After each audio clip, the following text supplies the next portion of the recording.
कांग्रेस नेता राहुल गांधी मोदी सरकार के खिलाफ खूब दुष्प्रचार कर रहे हैं, लेकिन अब वो खुद ही घिर गए हैं और साथ ही कांग्रेस को भी उन्होंने फंसा दिया है। राहुल गांधी ने सोचा नहीं होगा कि उनकी पोल इस तरह से खुल जाएगी।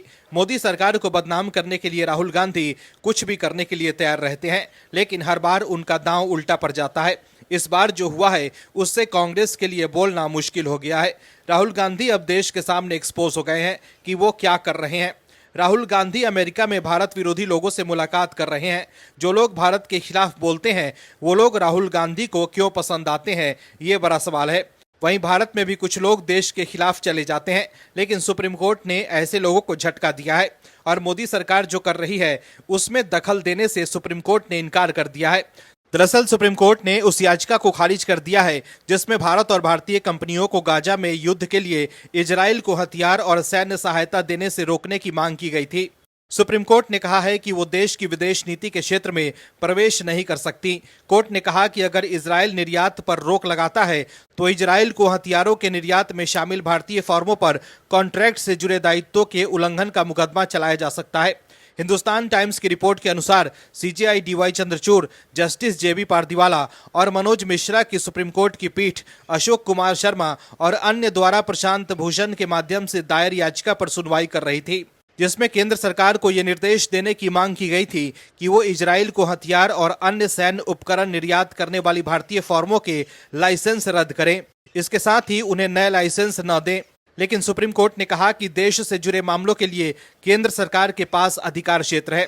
दर्शकों, इजराइल भारत का मित्र देश है, लेकिन फिर भी कुछ लोग इजराइल के खिलाफ सुप्रीम कोर्ट पहुंच गए थे, लेकिन उन्हें झटका लगा है। इस खबर में आगे आपको बताएंगे कि कैसे राहुल गांधी अमेरिका में एक्सपोज हो गए हैं, तो बने रहिए हमारे साथ वीडियो में अंत तक। कांग्रेस नेता राहुल गांधी ने अपनी पार्टी की असलियत बता दी है। राहुल गांधी ने खुद स्वीकार कर दिया है कि कांग्रेस का एजेंडा क्या है, लेकिन इस बार राहुल गांधी ने कांग्रेस को मुश्किल में फंसा दिया है। राहुल गांधी बीजेपी के खिलाफ दुष्प्रचार कर रहे थे, लेकिन अब वो खुद ही घिर गए हैं। मोदी सरकार और बीजेपी को घेरने के चक्कर में राहुल गांधी को इतनी जल्दबाजी थी कि उन्होंने अपनी ही पोल खोल कर रख दी है। दर्शकों, आरक्षण को लेकर कांग्रेस का जो दोहरा चरित्र है वो अमेरिका में सबके सामने आ गया है। जो कांग्रेस लोकसभा चुनाव में आरक्षण का ढोल बजा रही थी, चुनाव खत्म होते ही फिर उसने आरक्षण पर अपनी टेढ़ी नजर डाल दी है। राहुल गांधी का कहना है कि हम आरक्षण खत्म कर देंगे। राहुल गांधी के इस बयान से साफ हो गया है कि वो देश के दलितों, वंचित और शोषित लोगों को सिर्फ अपना वोट बैंक ही समझते हैं। उन्हें सिर्फ इस बात से मतलब है कि दलितों और अल्पसंख्यकों का वोट लेते रहे और सत्ता का सुख भोगते रहें और उन्हें समाज का दोयम दर्जे का नागरिक बनाकर छोड़ दें। अमेरिका में राहुल गांधी ने जो आरक्षण को लेकर बयान दिया है उससे देश की राजनीति में उबाल आ गया है और कांग्रेस के लिए जवाब देना मुश्किल हो गया है। दरअसल राहुल गांधी ने आरक्षण पर बयान देकर कांग्रेस की आफत बढ़ा दी है। बीजेपी तो राहुल गांधी पर हमलावर है ही, साथ ही बसपा सुप्रीमो मायावती से लेकर केंद्रीय मंत्री चिराग पासवान ने भी कांग्रेस नेता राहुल गांधी पर पलटवार किया है। वहीं बीजेपी नेता रविशंकर प्रसाद ने राहुल गांधी पर हमला बोला है। उन्होंने कहा है कि राहुल का मकसद सिर्फ हंगामा खड़ा करना है। अमेरिका में जाकर कह रहे हैं कि जब हमारा समय आएगा तो आरक्षण खत्म कर देंगे। यह उनके दिल की बात है जो जुबान पर आ गई है। उनकी खानदानी आरक्षण विरोधी फितरत है। नेहरू जी, इंदिरा जी और राजीव जी के साथ राहुल का मत सभी ने देख लिया है। बता दें कि अमेरिका दौरे पर गए राहुल गांधी ने कहा है कि जब कभी भारत निष्पक्ष होगा तब कांग्रेस पार्टी आरक्षण खत्म करने के बारे में सोचेगी। इस पर मायावती ने कहा है कि ओबीसी, एससी और एसटी वर्ग के लोग राहुल गांधी के इस नाटक से सतर्क रहें। कांग्रेस पार्टी सत्ता में आते ही आरक्षण खत्म कर देगी। संविधान और आरक्षण बचाने का नाटक करने वाली इस पार्टी से लोग जरूर सजग रहें। मायावती ने राहुल गांधी के बयान को लेकर अपने सोशल मीडिया अकाउंट पर कई पोस्ट किए हैं। उन्होंने लिखा है कि केंद्र में काफी लंबे समय तक सत्ता में रहते हुए कांग्रेस पार्टी की सरकार ने ओबीसी आरक्षण को लागू नहीं किया। देश में जातीय जनगणना कराने की आड़ में ये पार्टी सत्ता में आने के सपने देख रही है। इसके इस नाटक से सचेत रहें, जो आगे कभी भी जातीय जनगणना नहीं करा पाएगी। अब कांग्रेस पार्टी के सर्वे सर्वा राहुल गांधी के इस नाटक से भी सतर्क रहें, जिसमें उन्होंने विदेश में कहा है कि जब भारत बेहतर स्थिति में होगा तो हम एससी, एसटी, ओबीसी का आरक्षण खत्म कर देंगे। इससे स्पष्ट है कि कांग्रेस वर्षों से इनके आरक्षण को खत्म करने के षड्यंत्र में लगी है। मायावती आगे लिखती हैं कि इन वर्गों के लोग कांग्रेसी नेता राहुल गांधी के दिए इस घातक बयान से सावधान रहें, क्योंकि ये पार्टी केंद्र की सत्ता में आते ही अपने इस बयान की आड़ में इनका आरक्षण जरूर खत्म कर देगी। लोग संविधान और आरक्षण बचाने का नाटक करने वाली इस पार्टी से जरूर सजग रहें, जबकि सच्चाई में कांग्रेस शुरू से ही आरक्षण विरोधी सोच की रही है। इसके साथ ही केंद्रीय मंत्री चिराग पासवान ने भी राहुल गांधी पर हमला बोला है। उन्होंने भी ट्वीट पर अपनी बात रखी है। चिराग पासवान ने एक्स पर लिखा है कि राहुल गांधी के बयान से कांग्रेस की मानसिकता का पर्दाफाश हुआ है। कांग्रेस चाहती है और उसकी प्राथमिकताओं में ये रहा है कि बाबा साहेब डॉक्टर भीमराव अंबेडकर जी द्वारा दिए गए आरक्षण को समाप्त कर दिया जाए। दोस्तों, आपको समझने की जरूरत है कि कांग्रेस ने अपने पूरे शासनकाल में देश के दलितों और शोषितों का शोषण ही किया है और खुद सत्ता की मलाई चापते थे, लेकिन बीजेपी को आरक्षण पर घेरने वाले राहुल गांधी अब खुद आरक्षण पर बोलकर एक्सपोज हो गए हैं। राहुल गांधी का खेल अब कांग्रेस के ही नेता बिगाड़ रहे हैं। एक वीडियो सामने आया है जिससे राहुल गांधी की फजीहत हो रही है। दर्शकों, कांग्रेस के नेता जो कर रहे हैं उससे सवाल उठ रहा है कि क्या अमेरिका में भी लोग जानने लगे हैं कि भारत में एक राष्ट्रीय मानवता प्राप्त पप्पू है। कई बार ऐसी बात बोलते हैं राहुल गांधी की सिर से ऊपर चली जाती है।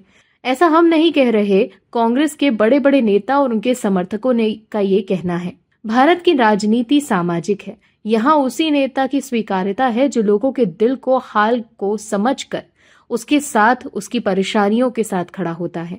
लेकिन राहुल गांधी को सिल्वर स्पून लेकर वो मुंह में पैदा हुए हैं। वो कभी भी समझ नहीं पाएंगे कि असल में भारत की जरूरतें क्या हैं।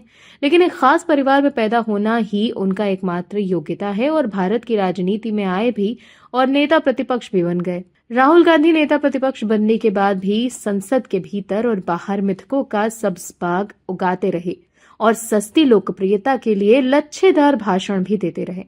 राहुल गांधी का आकलन जब देश का इतिहास करेगा तो एक ऐसे नेता के रूप में करेगा जिसने समाज में गतिरोध पैदा करने वाली और सरकार के खिलाफ भ्रम और संवैधानिक संस्थाओं के खिलाफ अराजकता फैलाने का काम किया था। लेकिन अब गांधी परिवार के करीबी और कांग्रेस के बड़े नेता ने ही राहुल गांधी का पोपट करवा दिया है।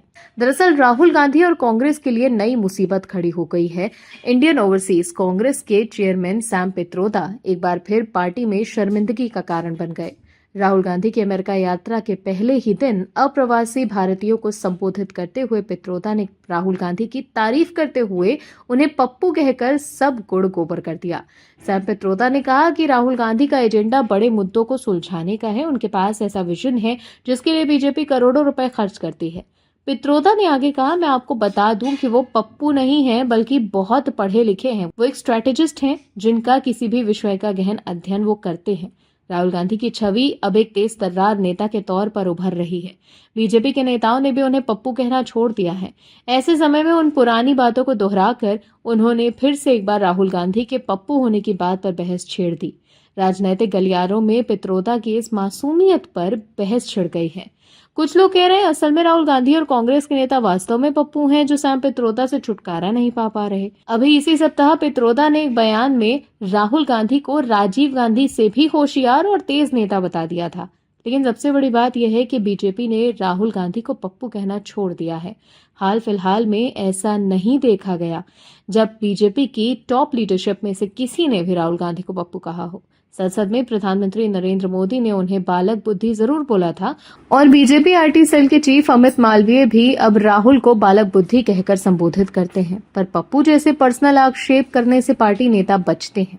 मतलब साफ है कि राहुल गांधी के खिलाफ अब बीजेपी व्यक्तिगत हमले करने से बच रही है। सवाल उठता है कि ऐसे समय में क्यों राहुल को पप्पू बोलकर सैम पित्रोदा ने बीजेपी को एक और मौका दे दिया कांग्रेस पर आक्षेप करने का।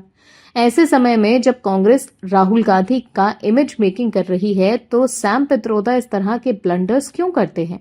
अमेरिका में जो लोग ये नहीं जानते होंगे कि बीजेपी के नेता राहुल को पप्पू कहते थे, अब वो भी ये बात जान जाएंगे।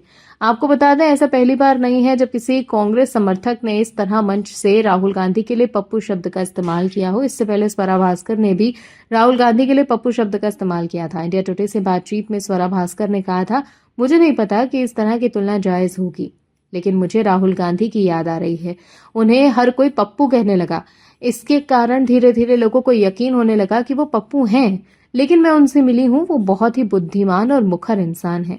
दोस्तों, कांग्रेस स्वामी भक्ति के कारण कहीं न कहीं राहुल गांधी का ही नुकसान कर रही है। दर्शकों, लगता है कि राजीव गांधी फाउंडेशन पर चीन का बोझ जरूरत से ज्यादा ही हो गया है। चीन ने लगता है जरूरत से ज्यादा ही चंदा दे दिया है। तभी तो कांग्रेस के प्रथम गांधी परिवार के युवराज राहुल गांधी विदेशी धरती पर जाकर उस चंदे का कर्ज उतार रहे हैं। दोस्तों, राहुल गांधी की ये आदत हो गई है कि वो हमेशा विदेशी धरती पर जाकर कभी भारत के महान लोकतंत्र को कोसते हैं तो कभी भारत के युवाओं के कौशल और पुरुषार्थ को कोसते हैं। राहुल गांधी की ये आदत बन गई है कि खाओ भारत की और खाओ चीन की। फिर से राहुल गांधी ने अमेरिका में जाकर भारत के युवाओं और उनके सपनों को अपमानित किया है, जिसके बाद पूरी बीजेपी ने राहुल गांधी को घेर लिया है। जानने के लिए पूरा वीडियो अंत तक देखिए आप। कांग्रेस नेता राहुल गांधी इन दिनों अमेरिकी दौरे पर दिए अपने बयान को लेकर खबरों में हैं। दरअसल टेक्सास विश्वविद्यालय के छात्रों से राहुल ने कहा कि भारत में कौशल की कमी नहीं है, बल्कि कौशल रखने वालों का यहाँ सम्मान नहीं होता।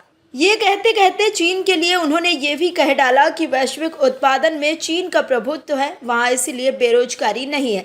विदेश के प्लेटफॉर्म पर भारत और चीन की तुलना हुई तो बीजेपी और एनडीए के कई नेताओं ने राहुल गांधी पर निशाना साधा है। बीजेपी सांसद अनुराग ठाकुर ने कहा कि मुझे लगता है कि शायद कुछ लोगों को पढ़ने लिखने की आदत कम है, वे अपने समय के आंकड़े देख लें और एनडीए के समय के आंकड़ों को देखें। बड़ा अंतर है, हमने बेरोजगारी की दर को बहुत कम किया है। मैं कहना चाहता हूं कि राहुल गांधी बाहर जाकर भारत को बदनाम ना करें। दुनिया का जो विश्वास भारत पर बना है उससे हजारों लाख करोड़ का निवेश भारत में आ रहा है। दुनिया की उम्मीद भारत है। उनके इस बयान को लेकर चिराग पासवान ने भी हमला बोला है।